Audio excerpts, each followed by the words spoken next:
Welcome everyone, and thank you for joining us today for Osteoporosis Canada's webinar, Managing Osteoporosis Patients During COVID-19. I would like to recognize the in-kind support of Amgen Canada for making this webinar possible. My name is Famida Jiwa, and I'm the President and CEO of Osteoporosis Canada, and I will be your host today. Before we begin, please note that we will have a Q&A session at the end of the presentations. You can enter your questions at any point during the webcast into the question box to the right of your screen. Or if you're watching this on an iPhone, there may be a question icon at the bottom of your screen. In addition to answering some of the questions that were submitted in advance, we will also attempt to answer those submitted during this live webinar within the time available. Now, I would like to introduce the facilitator for this webinar, Dr. Robert Josse, Division of Endocrinology and Metabolism, Associate Scientist, Shing Knowledge Institute Professor of Medicine and Nutritional Sciences, University of Toronto. Dr. Josse? Thank you, Famida. I echo Dr. Famida Jiwa's welcome to all of you for tonight's webinar. We have an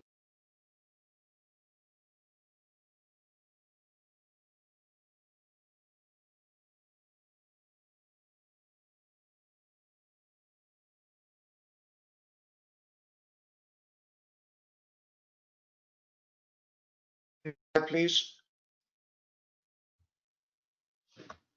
I can't advance my slides.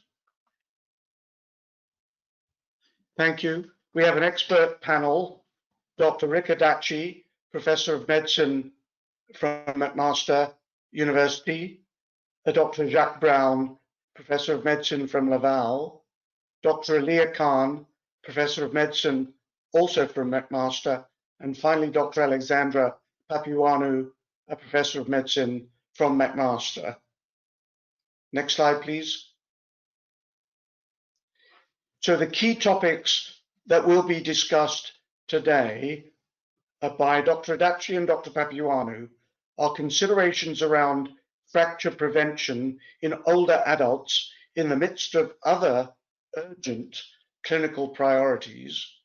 We then move to Dr. Jacques Brown for challenges with continued osteoporosis therapy and supporting evidence, experience-based recommendations for case-by-case clinical judgment. And finally, Dr. Aliya Khan will talk about practical approaches and tips to help support virtual management of osteoporosis patients for specialists and PCPs. When our colleagues have finished their talks, we will then have plenty of time, we hope, for discussion and questions. Next slide, please. So this is the agenda. As I have mentioned, be approximately 15 minutes for the first talk, 10 for the second, 10 for the third talk, and then hopefully we'll have something of the order of 35 minutes for questions, which all of us will be answering. Next slide, please.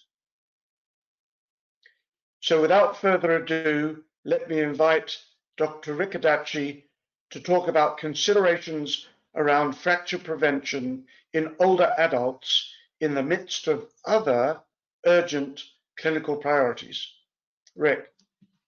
Thank you very much, Bob. So we're all well aware of the consequences of COVID, but I think one of the things that we forget are the consequences of osteoporosis and fractures. Next slide. So the question comes up, what is the impact of fractures on mortality? Next slide. We all recognize the fact that hip fractures are associated with significant mortality. And in fact, in the first year following a hip fracture, there's a threefold increase in the risk of dying. By the second year, however, this reverts back to age and sex-matched controls. What some of us may not be aware of is the fact that vertebral fractures also are associated with significant mortality. And unlike hip fractures, this is maintained through the second year. Next slide. Did you know, however, that mortality is increased in those with any fracture compared to those without fracture? This is data that was presented at the ASBMR last year. And what you can see are fracture and no fracture, the no fracture in the red, fracture in the blue, and survival probability. And what you can see is that if you haven't had a fracture, you are less likely to die than if you have had a fracture. And that's any fracture. Next slide. We also know that fractures do not discriminate between men and women with regards to mortality. You can see the solid blue represents those who've had a fracture, and the hash blue represents those who have not had a fracture. Females are on the top panel, males on the bottom panel. And what you can see here is that as each year goes by, mortality increases in women compared to those who've not fractured, and the same is true of men. What is also even more evident is the fact that mortality is greater in men than it is in women. Next slide. What is the relationship between osteoporotic fractures, quality of life, and frailty? Next slide. We know from work that was published a few years ago by our group that all fractures, not just hip fractures, but all fractures result in a decrease in quality of life. There is some recovery, but it never gets back to baseline. Next slide. The first fracture that's typically seen is a fractured wrist with about a 20% reduction in quality of life and then some improvement. The next fracture that occurs is usually a vertebral fracture. And again, you see significant reductions in quality of life, close to 30% with some recovery again. And then finally, a reduction in quality of life following a hip fracture. And before you know it, what you can see is that there's been an overall reduction of 40% in quality of life. Next slide.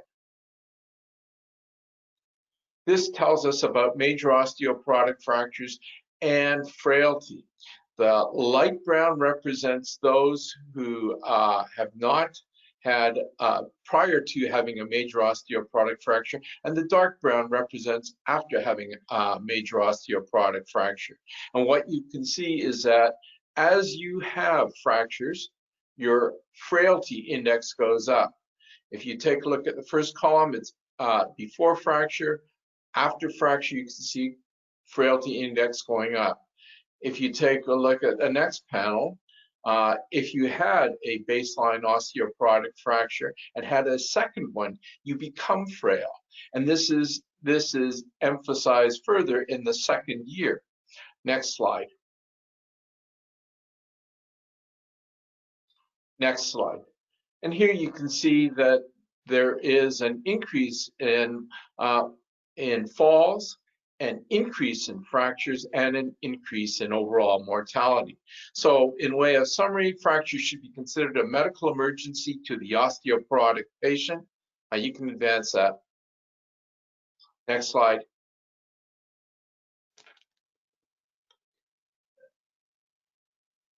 Okay, so now we have fracture should be.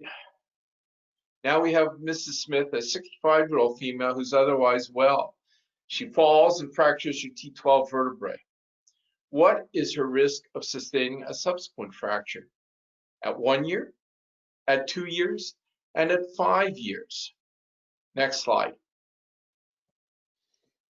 So if we take a look at 1 year, you can see that the risk is about 14%, or 1 in 7 women will sustain a second fracture. Next slide.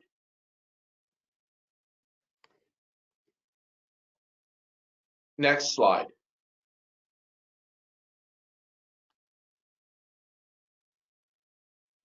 By year 2, what it should show is the fact that there is a 1 in 4 chance of sustaining a fracture.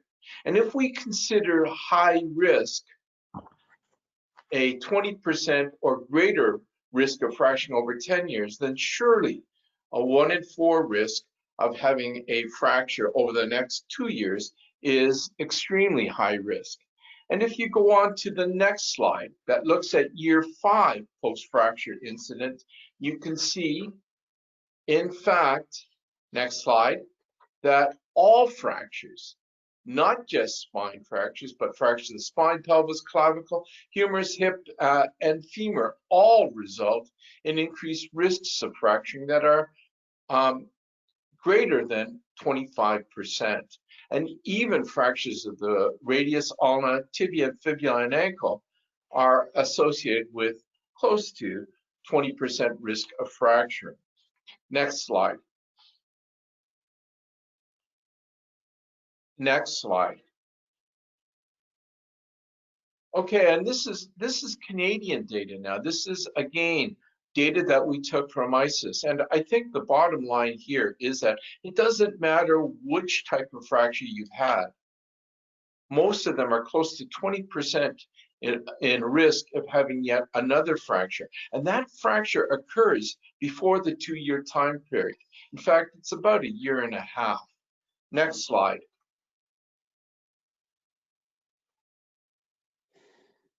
So fractures identify those at high risk for imminent fracture. Next slide. What are the 3 most important factors in identifying patients at high risk of fracturing? Next slide. What you can see here is age across the x-axis and risk of incident fracture on the y-axis. And what you can see is as you get older, the risk of fracturing goes up.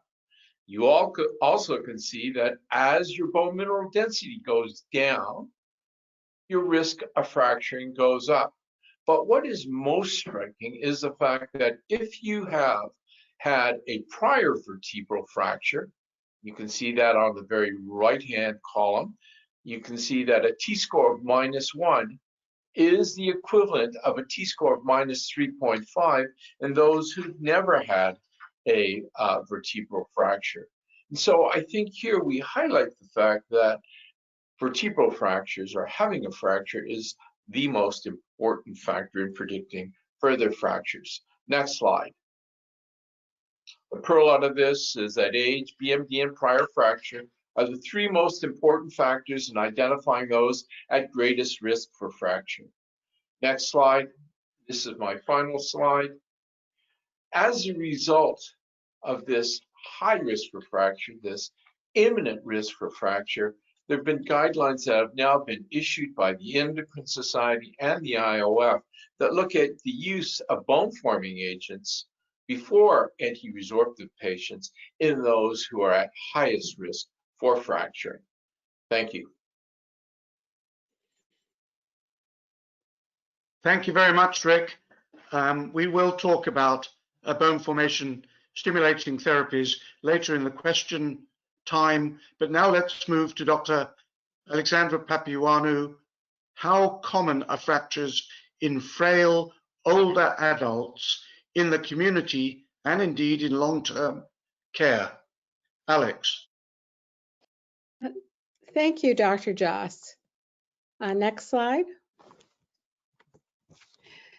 So there's been a very nice new article published in JBMR by Dr. Rabinowitz and Dr. Yang from BC, discussing really, they videotaped how seniors fell in long-term care. And we know right now with COVID, there's been a lot of press on long-term care. 66% of our seniors reside in long-term care. However, they account for 30% of fractures. And falls is the leading risk factor along with osteoporosis that results in hip fractures. So a common question is, how often does a fall result in a fracture? Falls result in a fracture 4% of the time in long-term care. A long-term care resident living in long-term care falls 4 to 5 times a year, with 1.2% resulting in a hip fracture. And in this study with Dr. Rabinowitz, where they videotaped residents in common in the hallways, not in their rooms, they found certain factors reduce the risk of hip fractures. There was a threefold reduction using hip protectors and a threefold reduction if they fell using a walker. And that may have been that they grabbed onto the walker and it changed the dynamics of their falls. Next slide. So in this slide, you'll see, unfortunately, some very dramatic incidents. They filmed over 2,000 seniors falling, and you can see that the senior is seeming to fall forward. But what they found is even the forward falls, they tended to twist and fall directly on the hip. So forward falls and those falling directly on the hip were more likely to be associated with hip fractures. Next slide.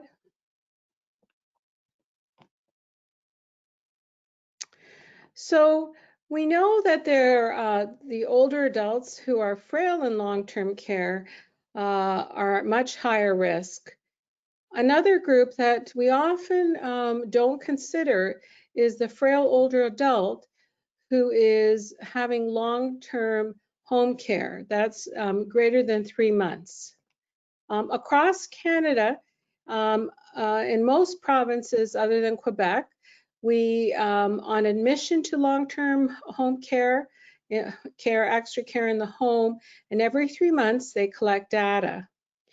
And what they found is, in fact, the long-term care group, in this slide you'll see, is very similar to the home care group.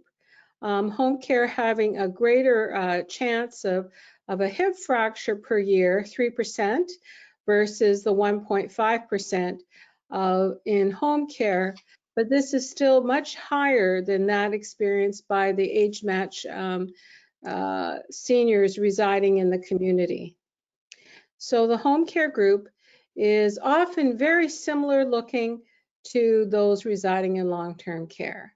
Next slide, and this was published by our postdoctoral candidate, Caitlin MacArthur, recently in JAMDA. Now, what's interesting is those who fracture in home care we include, when we looked at the factors, these factors were unique and are not really captured by FRACs. Those with greater cognitive impairment, those with difficulties with their ADLs, not surprising, unsteady gait and wandering.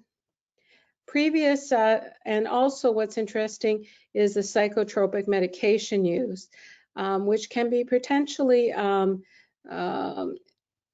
risk change when you look at the drug use. Previous falls was also a very high, had a high hazard ratio.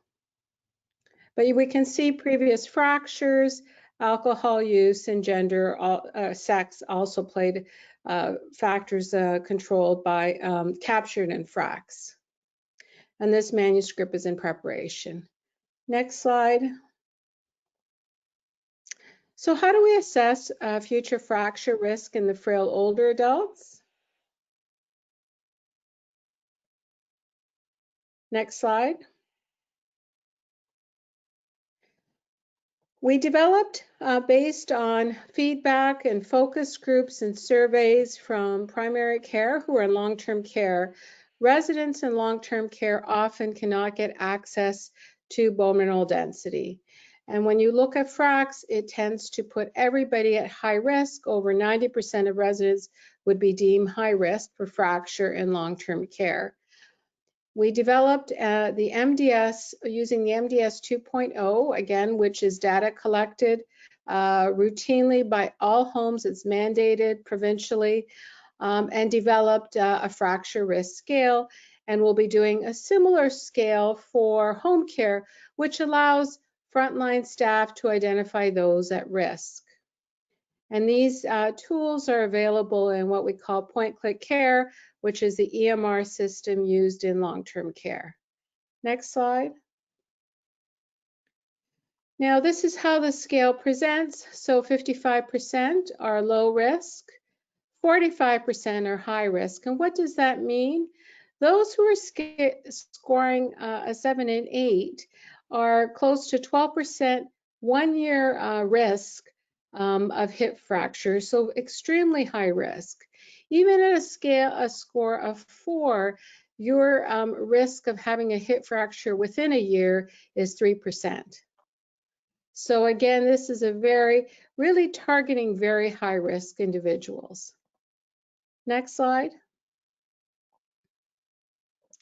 So what about, this is a very common question asked by practitioners in long-term care and those in the community. Those who are immobile, who's at risk? Should we treat those individuals? Those who are not able to walk independently and fall, but have a fall, those are really at high risk. The tool may underestimate the FRS vertebral fractures and those who need transfers with Hoyer lifts, mechanical lifts. So those really, you need to take those risk factors into consideration. Next. So what can we do in terms of COVID to keep residents and our older adults mobile in long-term in this COVID time? Next slide. So strength training is particularly important, and you can Google too fit to fracture, and the functional exercise, standing out of and getting up out of a chair, making sure that the chair is against the wall so it doesn't slide, is really important. This is a key movement required by seniors to stay independent or even to be mobile in long-term care. Other options for other muscle groups include step-ups, stepping up onto a stair while holding the railing, and doing wall or counter push-ups. Next slide. Balance training is very key. Exercises like dancing and Tai Chi, very important, and you can do dancing. We have GERAS Dance, a program that you can be doing it in the chair or standing, really focusing on balance. And as we saw, the seniors that fell in long-term care, balance is critical and maybe one of the factors we can modify. Next slide. What's really worth watching if you're interested in long-term care or even in the frail elderly at home is this exercise videos available on Osteoporosis Canada's website, and they're short vignettes targeting personal care support care workers who are often the frontline staff who are spending the most time with older adults. As well, there's group exercises when we see the other side of COVID, and restorative care. Next slide. And that was my last slide. Thank you very much, Dr. Papaioannou. So now we're going to move to Dr. Jacques Brown, talking about challenges with continued osteoporosis therapy and supporting evidence/experience-based recommendations for case-by-case clinical judgment. Jacques, the floor is yours. Well, thank you, Bob. Good evening, everyone. So we all know that osteoporosis is a chronic condition like heart disease or diabetes, and it requires chronic management. We tend to forget about that during the COVID crisis.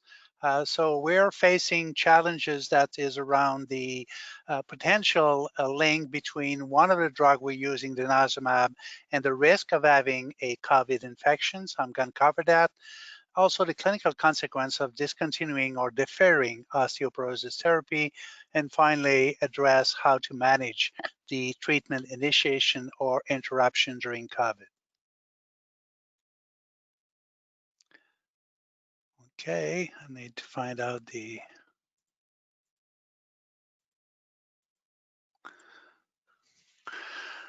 Okay, so is there any increase in the risk or severity of the infection?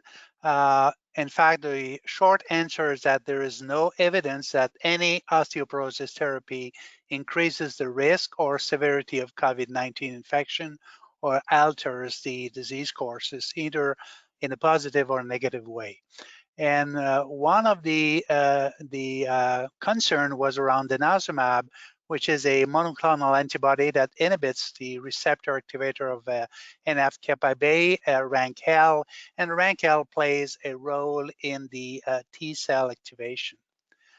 There are studies and recent meta-analysis published a few months ago on denosumab in postmenopausal osteoporosis that indicate an increased risk in skin and soft tissue infection. But so far, there's been no statistical difference between denosumab and placebo or any comparator in all the analyses looking at the overall incidence of any infection. We also know that there is no infection safety signal in the studies looking at the treatment of rheumatoid arthritis using other biologics, as far as also the concomitant chemotherapy for solid organ tumors. We know from the animal studies and the studies that have been done with the rank L inhibition that in fact a rank L ablation during the development of the rodent immune system will in fact impact the adequate development of this, but not the rank L inhibition. We also know that all the animal models that have been looking to rank L inhibition was observing a normal immune response. And so far, they've been looking to both T and B cells, as well as the immune challenges in rodents and cynomonkeys, and more specifically in influenza virus, as well as the bacterial infection. And they couldn't find any increase in or delayed in the response to infection. And finally, in human, mutation of the gene encoding rank ligand showed normal immune function and normal susceptibility to infection. If we look more specifically to denosumab as an antibody, it looks at differently than the commonly used monoclonal antibodies such as the TNF blockers. The target molecular rank ligand, although it's part of the TNF superfamily, it doesn't really obey to the same function.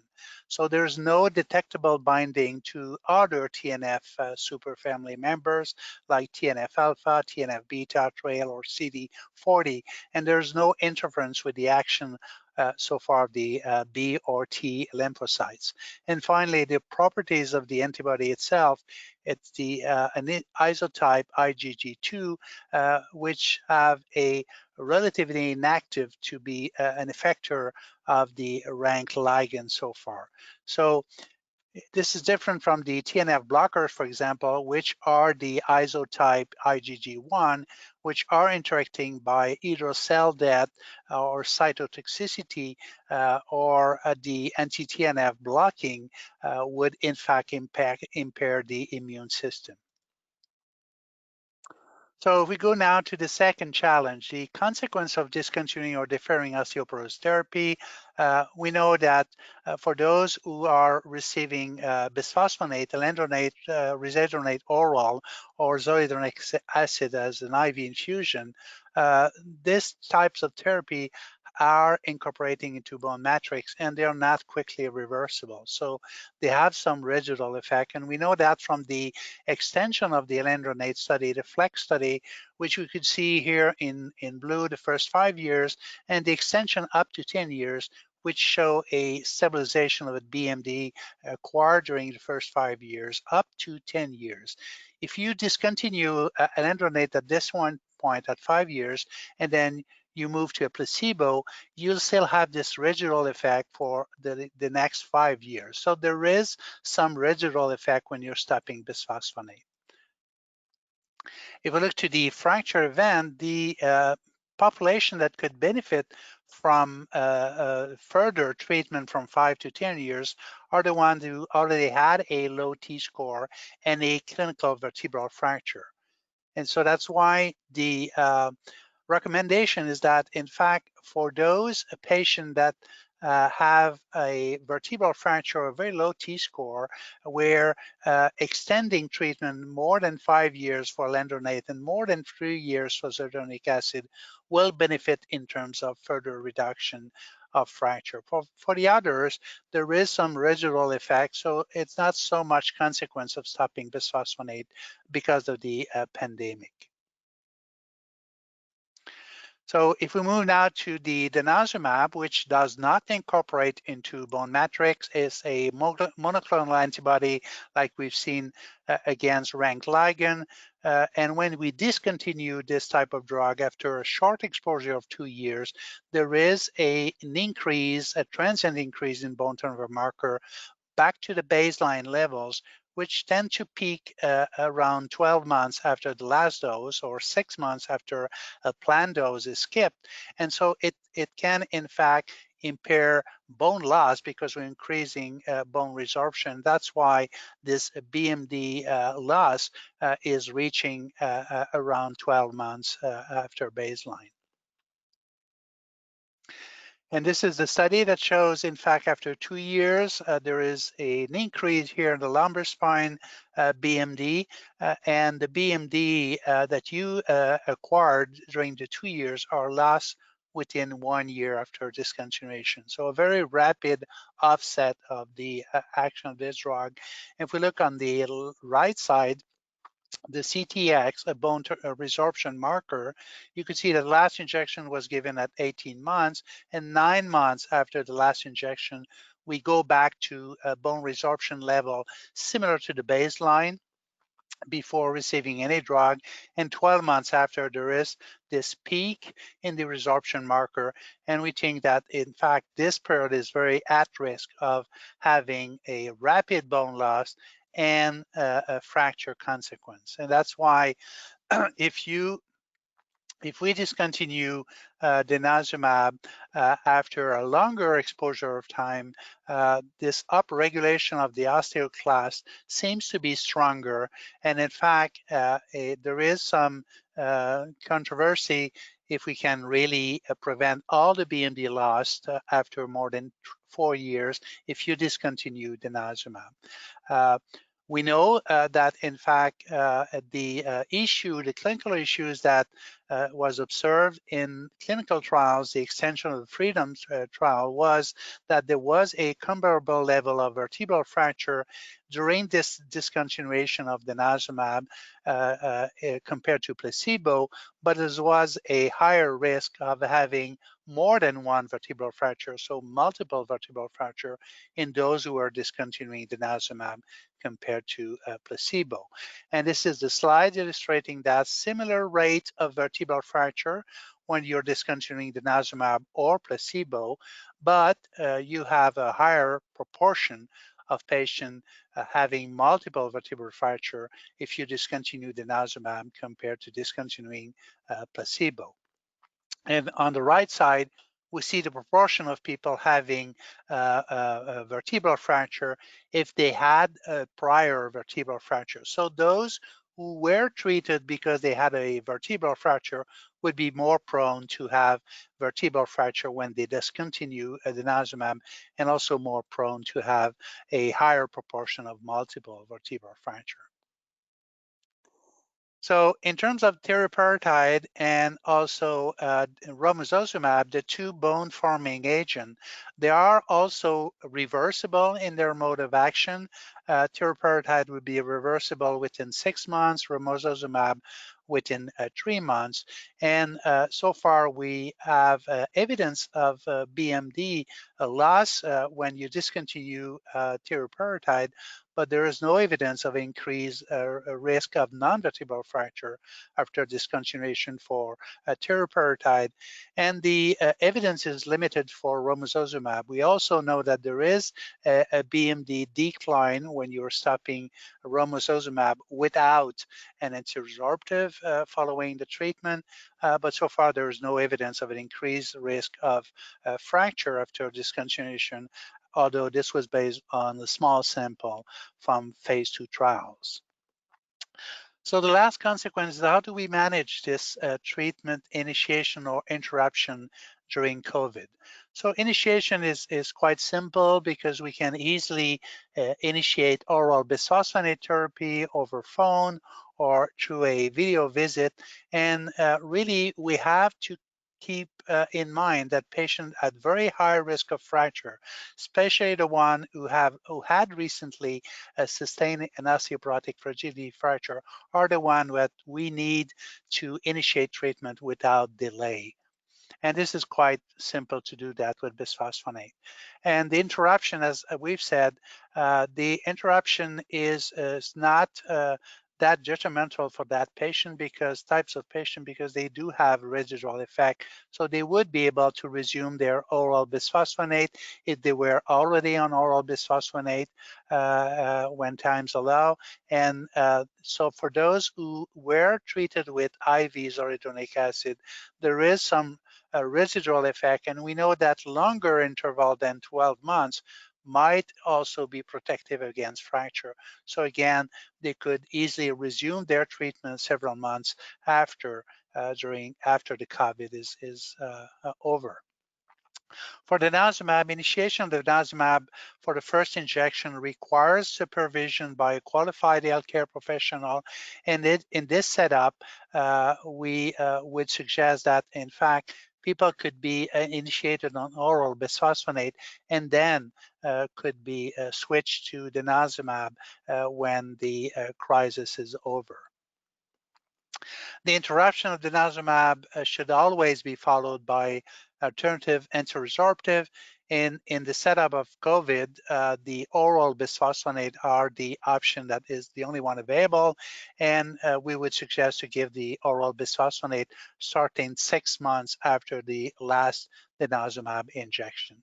The other antiresorptive, although effective, are not really accessible during social distancing of the COVID-19. So this is a study suggesting that, in fact, after 1 year of denosumab, you can stabilize BMD at the lumbar spine and total hip if you move to the oral alendronate 70 milligrams once a week. For teriparatide, initiation again requires supervision by a qualified healthcare professional, and again, we should not delay any treatment like we've said for the previous option. For the interruption, most of the patients receiving teriparatide would already either self-inject or receive their drug at home. So again, for most of the patients during the program, they could receive their drug even if they are confined at home and during the COVID-19. So for most of them, continuing therapy would be a good option. And for romosozumab, same thing. You need to be supervised by a healthcare professional for the proper product handle and administration. For initiation, it would be suggested to a high-risk patient to receive first the oral bisphosphonate and then be switched to romosozumab when possible.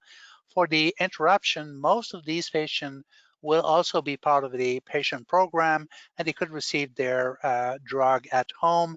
And if they know how to self-inject, which could be also supported by the program, they would simply continue their medication. If they're not able to continue then we would suggest after a delay of 2-3 months to receive an oral bisphosphonate until they can resume their romosozumab treatment. So in summary, we've seen that there is no evidence of any osteoporosis therapy being increasing the risk of severity of COVID-19 infection. We also heard that during COVID-19, initiation of therapy should never be delayed in patients at high risk, and oral bisphosphonate is always an option that could be initiated with a potential transition to another therapy when possible. And with exception of the bisphosphonate, which have a residual effect, the therapeutic effects of all the other osteoporosis medication are reversible, and their interruption should be followed by an alternative anti-resorptive therapy, such as an oral bisphosphonate, in order to prevent a loss of vertebral fracture protection in BMD. Thank you for your attention. Thank you very much, Jacques. We now move on to Dr. Aliya Khan. Could I have the next slide, please?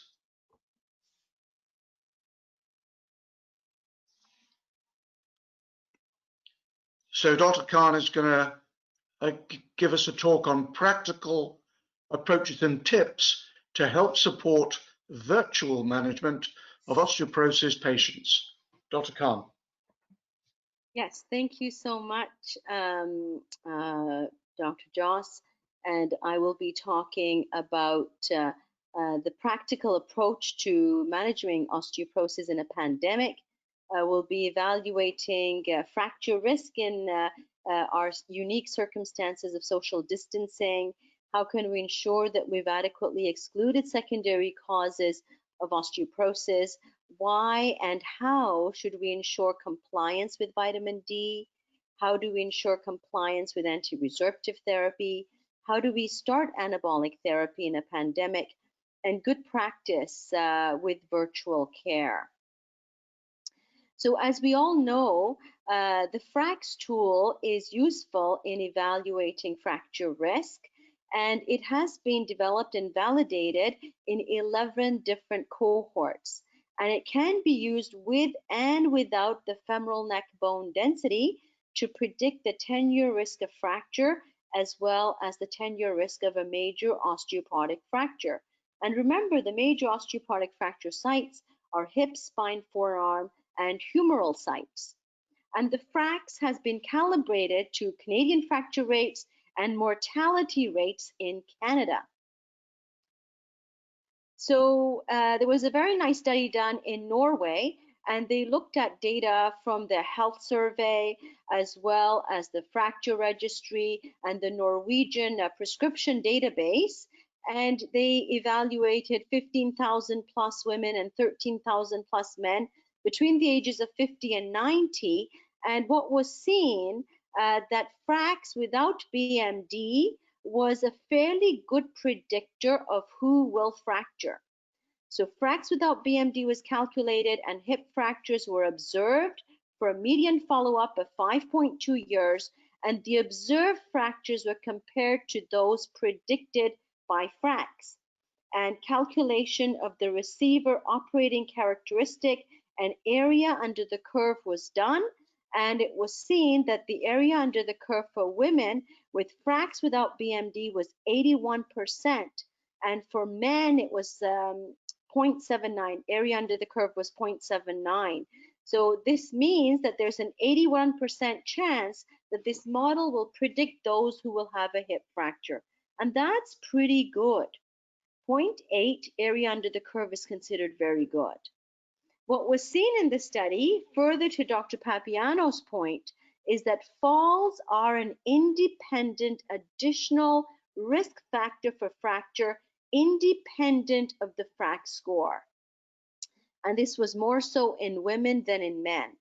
So FRAX without BMD predicts hip fractures reasonably well, and falls are an additional risk factor that we must take into consideration. And we have other data as well that has demonstrated that FRAX with and without BMD is useful in identifying fracture risk over the next 10 years. And a recent systematic review from Baudouin and Jacques Brown's team showed us that FRAX with BMD has a higher discriminative ability for osteoporotic fracture than FRAX without BMD, but FRAX without BMD is not bad. So in a pandemic, our patients do not need to go to a BMD center. Many of the BMD centers have closed, but it's not necessary for us to ask them to go to a BMD center, especially for elderly patients. We want to limit their interaction with others as much as possible. And doing a BMD is not critical. We can evaluate the fracture risk without BMD. So remember, if someone has had a fragility fracture, we know they have osteoporosis. If they've had a hip fracture or a vertebral fracture or more than one fracture, that confirms that they have high fracture risk. And if they've been on steroids, that is also an important risk factor for fracture, and we take into consideration their risk of falls. So it's important for us to treat our patients clinically and utilize the information that we have available to us without increasing our patients' risk for COVID-19. We can do a fairly good job with virtual assessments by phone or using the OTN platform, and I have been using both for the hospital patients. It's very easy to use the OTN platform as well. And it's important for us to review medications carefully. If patients aren't certain what they're taking, we can ask them to show us what they're taking. We can look at their packages. Are they taking a generic bisphosphonate versus a trade product? What exactly are they on? How much calcium are they taking? How much vitamin D are they taking? Have they had falls? And when we're observing them speaking to us, we can also get them to stand, and we can see how stable they are. Do they need to use the arm rest when they're standing? Can they take a few steps? And we can evaluate their risk of falls, their gait stability.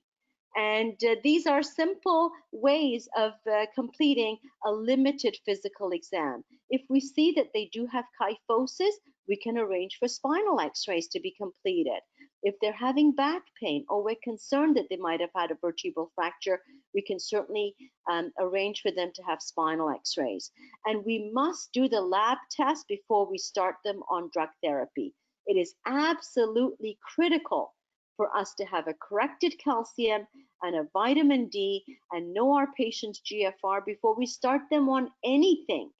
That is absolutely critical. And I ask my patients to please give me their email address, and I can email them a lab requisition. I can email them an x-ray requisition. And I also ask them, do you have a printer? If they don't have a printer, then you can email their lab requisition directly to Life Labs, or you can mail out everything. So just ask them, what resources do they have available to them? Because we need to ensure that we've done an adequate assessment before we start therapy. We don't want to harm our patient by starting them on drug therapy with an incomplete assessment. We know, as Dr. Adachi has advised us, that the risk of fracture, the imminent risk of fracture, is high after a fracture. It is absolutely crucial for us to ensure that we identify all people who have had a fracture. And remember that if we just focus on secondary prevention, that will be all the people who've had a prior fracture and everyone who's come in with a new fracture to hospital, then we're going to be able to identify 50% of all potential hip fracture patients simply by looking at this 16% of the population. And that's a pretty good job, because right now, unfortunately, we're doing a very bad job with respect to treating people who have fractures, and our treatment rates are close to 20%, which is unacceptable. So we need to recognize that patients who are admitted to hospital, whether there's a pandemic or not, we all have osteoporosis patients admitted to hospital, and we need to ensure that these patients are evaluated.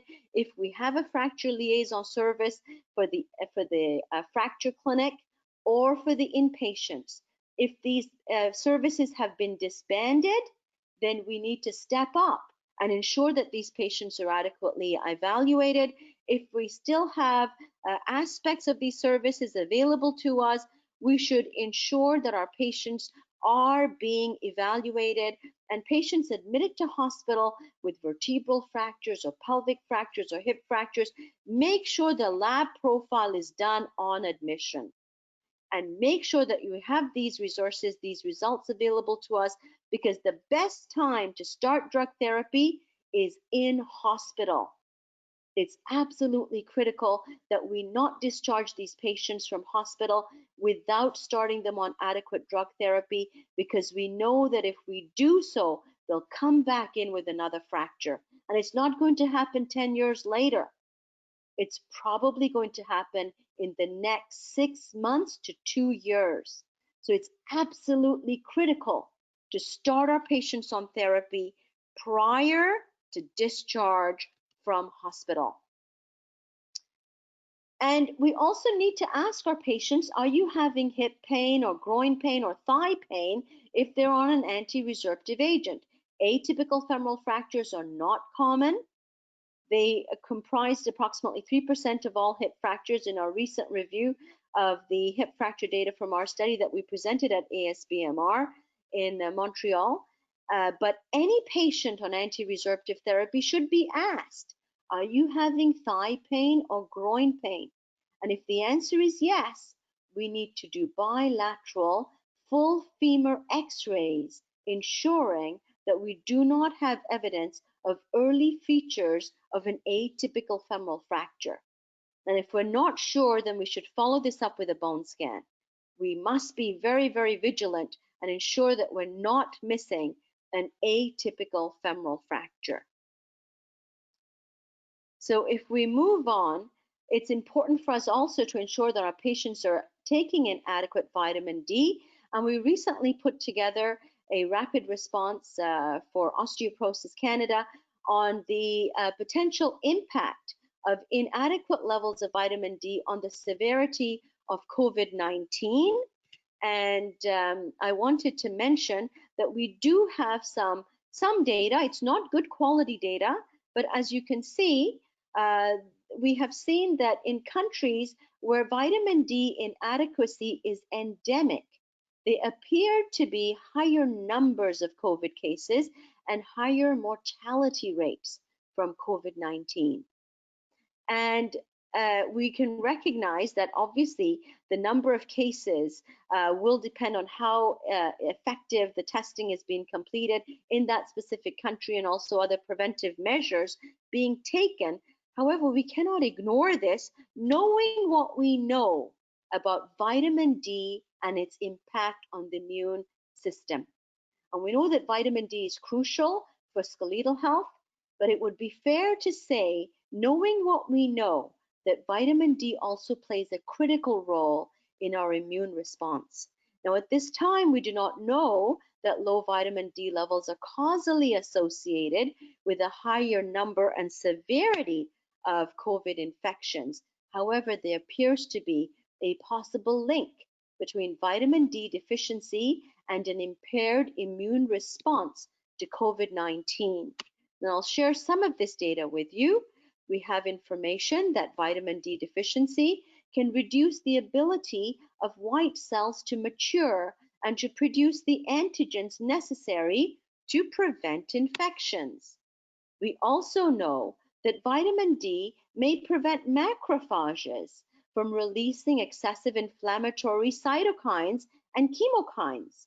And we know that the cytokine storm appears to be involved in the development of the ARDS, which is lethal and can be lethal in patients, especially elderly patients. We also recognize that vitamin D may enhance the expression of angiotensin converting enzyme 2, and this has been associated with improved outcomes with COVID-19 infections. And so it is important for us to know that patients who have a high risk of inadequate levels of vitamin D, we need to ensure that they are vitamin D replete. And individuals who are obese, for example, who may have malabsorption, for whatever reason, or long-term anticonvulsants, which can stimulate the hepatic microsomal enzyme system and result in vitamin D degradation, and elderly people who are more likely to have inadequate intake or formation of 125D are actually vitamin D replete. So this is a very, very simple step that we can take to potentially reduce the numbers of infections as well as the severity.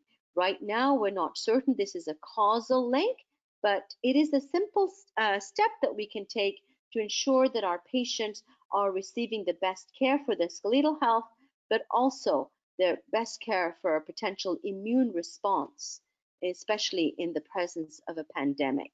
And Osteoporosis Canada does recommend that individuals who are at risk for fracture receive adequate vitamin D, and this would also be appropriate in this situation to ensure that patients are vitamin D replete. And you can begin with 800 to 2,000 units of vitamin D a day, but then we need to check the vitamin D levels.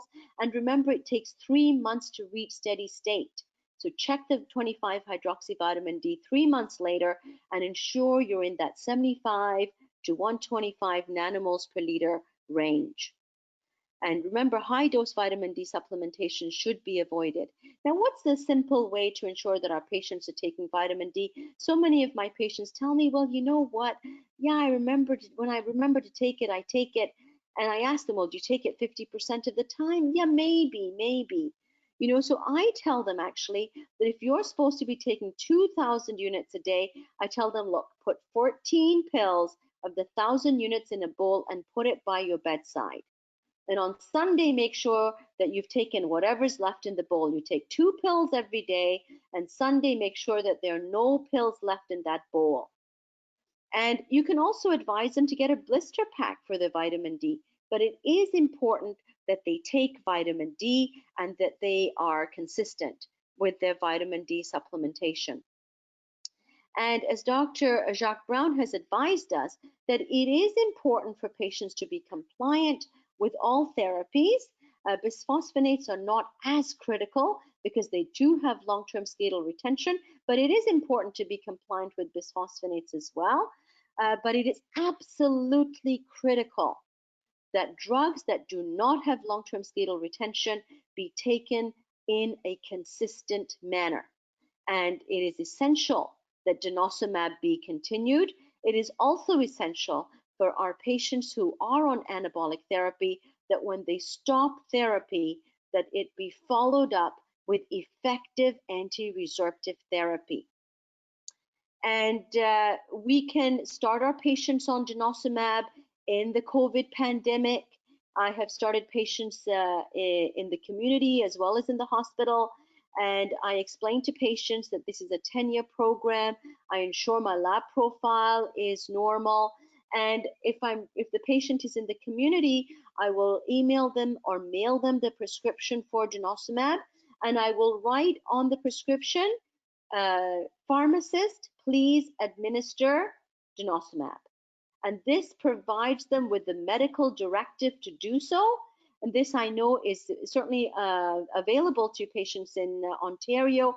It may not be possible in other provinces. So check with your provincial regulations. Patients can also be taught to administer Denosumab, or they may be able to receive it by the family physician. But I have found in Ontario that pharmacists are able to administer Denosumab, and it's a very effective means of ensuring that patients' Denosumab is not stopped. Remember, 1 month after the dose due date, we can start to see a rise in bone remodeling, and we have case reports of vertebral fractures. So do not delay the dose beyond 7 months from the last dose. It's how do I start the medication in hospital? I've got a patient starting it today in hospital, and I will write the prescription and have the prescription filled by the pharmacy, the outpatient pharmacy in the hospital, and the medication is administered by the hospital nursing staff. So the drug does not have to be on the hospital formulary. The drug can be obtained from the outpatient pharmacy of the hospital and administered by the hospital nursing staff. And the same is true for teriparatide and for romosozumab. We fill out the patient support forms and fax them into the company, and then we ensure that these drugs are administered by the hospital nursing staff. And in the past week, I've started patients in hospital, at our hospital, on teriparatide. I've started a patient on romosozumab. These patients were able to receive the medication by the hospital nurse, administered at the hospital, and then this can be included, this information is included by the hospitalist in the discharge summary, so that the patient can continue their therapy after discharge. And as Dr. Jacques Brown has advised us, we know that teriparatide, when we stop therapy, we're going to start seeing bone loss 6 months after cessation. And with romosozumab, we're going to see rises in bone turnover markers, and we're going to see reductions in bone density. And we're going to see that happening 3 months after romosozumab cessation. So it is important for us to recognize that anabolic therapy is more effective than anti-resorptive therapy. For some reason, my slides are frozen. So I would really greatly appreciate it if IT can advance my slides, because this is not working. But what I wanted to mention now in the next few minutes that I have available to me, if my slides can be advanced, it would be wonderful. We have data from the VERO study comparing teriparatide to risedronate, demonstrating a greater impact on vertebral fracture risk reduction and clinical fractures with teriparatide in comparison to risedronate. And we also have data with romosozumab in comparison to alendronate, demonstrating again head-to-head fracture protection, impact on the surrogate markers of fracture, BMD, and bone remodeling is greater with anabolic therapy than with anti-resorptive therapy. And in our patients with a high risk of fracture, we do want to ensure that we are selecting the best drug for our patients. Remember, we don't know how long the pandemic is going to last. So we need to ensure that we're choosing the best drug. And actually, I did want to say a few words about this before I move on to anabolic therapy, but my slides were frozen. But I just want to say that there is no increased risk of opportunistic infections with any of the therapies that we have available for osteoporosis treatment today, including denosumab. There is no increased risk of viral infection or viral pneumonitis or lung inflammation with denosumab. Our patients should be offered the best treatment option for them at this time. Again, the slides are stuck, but let me see if I can advance them. The VERO study, as I mentioned, was a 2-year head-to-head study, and again, teriparatide was found to be superior to risedronate in reducing the risk of new vertebral fractures as well as clinical fractures. Head-to-head study demonstrating the superiority of an anabolic agent over an anti-resorptive agent. And similarly, we have that data with romosozumab in comparison to alendronate. We don't have the time to go through this. However, when we start our patients on an anabolic agent, look at the black box warning. Both of the anabolic agents that we have available to us have black box warnings. Teriparatide has a black box warning for osteosarcoma. Do not give this in your patient who has had cancer or radiation therapy. And I just ask them before I write the prescription, have you had cancer? Have you had radiation therapy?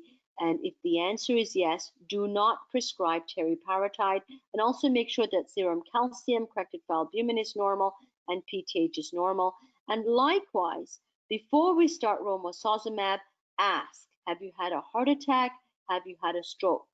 If the answer is yes, then we are not proceeding with romosozumab in those patients. We do not know if it is a causal association with major adverse cardiovascular events, but we have seen in the ART study this small increase in the risk of major adverse cardiovascular events from 1.1% to 2%. And we don't want to give this medication to patients who have had an MI or a stroke.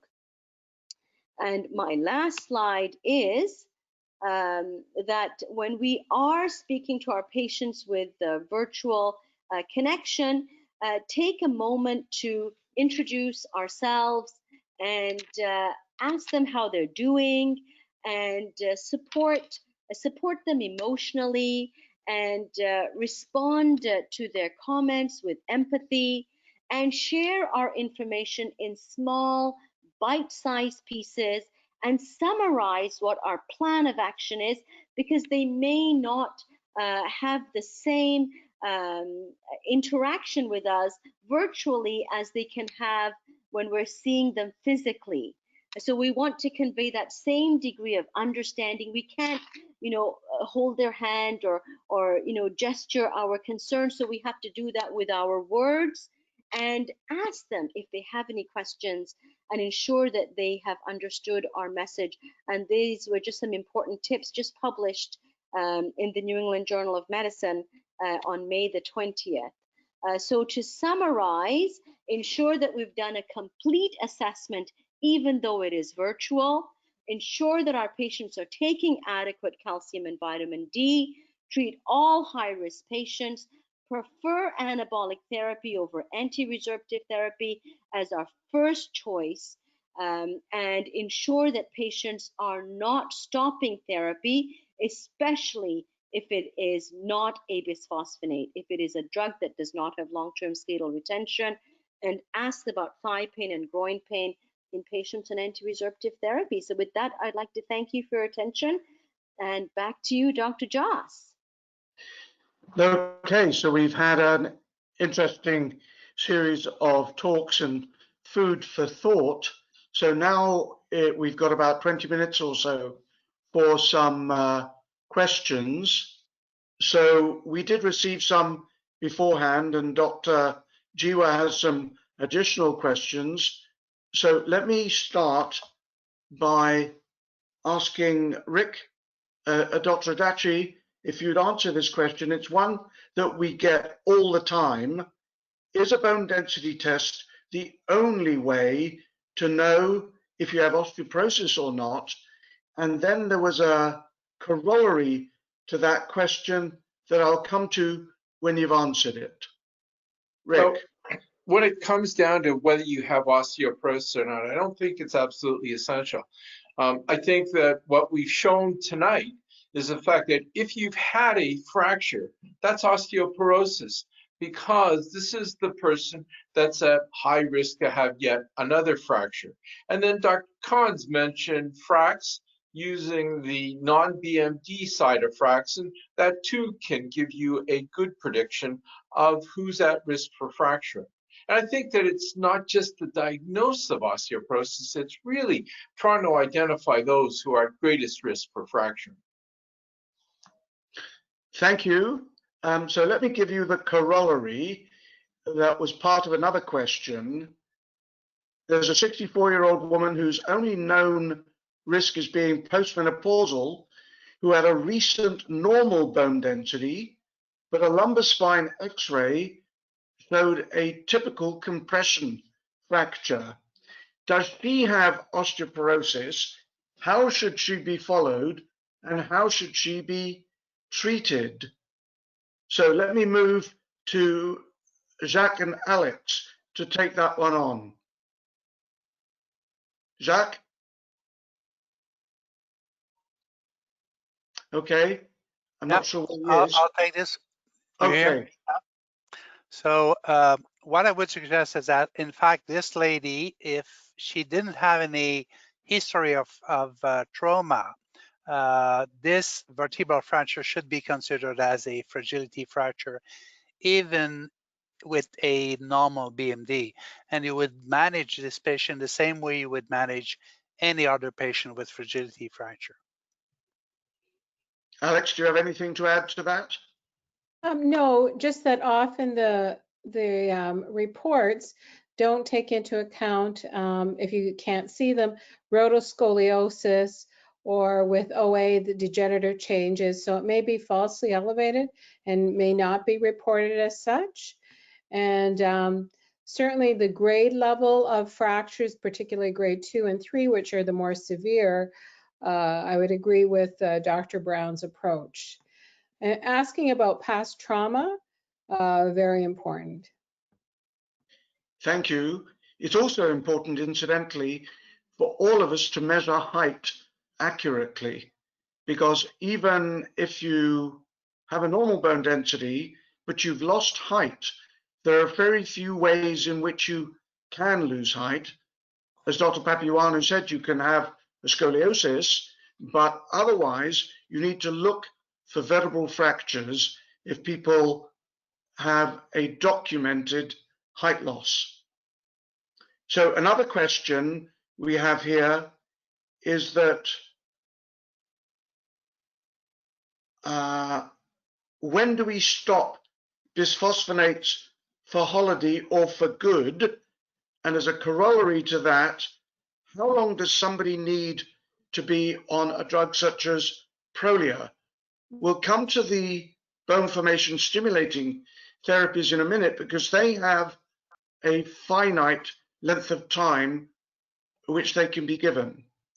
So let's ask Aliya a brief answer about how long should somebody be on a bisphosphonate holiday and when should it be instituted? That's a very good question. And if we look at the data from the FLEX study, we can see that a bisphosphonate drug holiday could be continued for up to 5 years. And I have had patients who have been on a drug holiday for longer, up to 10 years, but I'm following these patients every 2 years and I'm asking them, have you broken any bones? And I'm looking at their bone density. And if the bone density is stable and they're not having fractures, then you can continue the drug holiday for longer than 5 years. When should you initiate a drug holiday? If that patient has a moderate fracture risk and they've done 5 years of bisphosphonates and they've never had a prior fracture and the femoral neck T-score is better than minus 2.5, then it would be a good idea to start them on a drug holiday and see them 2 years later and continue to follow them and see how they do. What about, Rick, what about somebody that has got multiple vertebral fractures, has had several non-vert fractures, independent of the bone density, but I'll give you that the bone density is low. Should these people be on a drug holiday? No, in fact, I think that what we're looking at here are an extremely high-risk individual. I think that what might consider is certainly being on an anabolic therapy at that time, simply because this is a person who is at extremely high risk of fracturing. And it really doesn't matter what the bone density is at that point in time. I think that this is the person who's demonstrated that they're high risk. And for them, I don't think you would want to put them on a drug holiday. Does anybody wish to add anything more to this drug holiday issue? No. Okay. We've had a question about Evista and somebody that has had breast cancer. How long should patients be on Evista, and the use of Prolia in breast cancer? Now, it's a little bit off topic, but it's the use of these drugs and for how long? Jacques, do you want to take the Evista topic? Yeah, I'll take that. So it's evidence-free, but our experience is that there is some data up to 8 years with the Vista, suggesting that in fact there are safe to be used and for that. And we know also that this type of drug is used mainly for prevention of breast cancer, not treating someone who already had a breast cancer. For the Denosumab, the experience is that this drug has been used to prevent skeletal event in patients with breast cancer, showing in an independent study, very good results in reducing skeletal event and also improving the survival of these patients suffering from breast cancer and skeletal events. So there's some piece of evidence that has been published on those two topics. So another issue is, what do we regard as a good response to anti-osteoporosis therapy, and what do we regard as a failure to anti-osteoporosis therapy, and how do we change treatment based upon those definitions? So let's start, Aliya. What's a failure to therapy?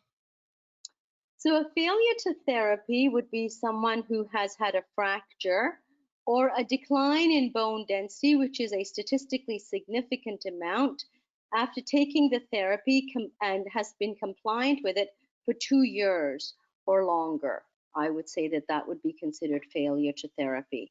But we must remember that people who have severe osteoporosis have such significant microstructural deterioration that they will continue to go on to have fractures.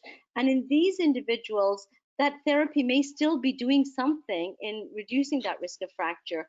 So in someone who is not doing well, say for example, if they're on Denosumab therapy, and if they have another fracture, I would add in teriparatide or consider a switch to romosozumab. So let me make the comment, if I may, that all of these treatments decrease the risk for fractures. None of them eliminate the risk.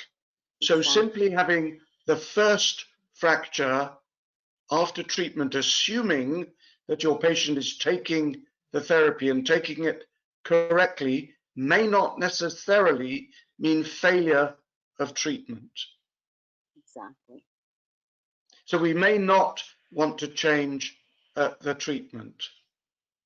Does anybody want to come in on that issue? Because it's an important one. When have you had a successful treatment, and when have you had a failed treatment? Maybe I'll just add to that, that I would still add in an anabolic therapy and optimize therapy in someone who has a fracture on Denosumab. And if they're not on an anabolic, I would go ahead and put them on one. And I'd like to hear what my colleagues say about that. Does anybody wish to add anything more?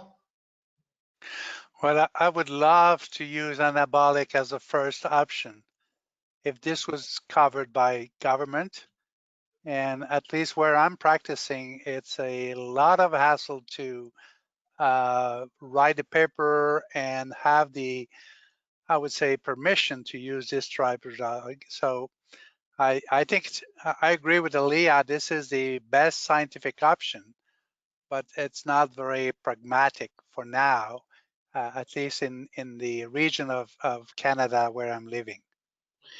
I agree. I think many of us have said today and before that the best treatment for severe fracturing osteoporosis is an anabolic therapy to start, followed by the anti-resorptive treatment.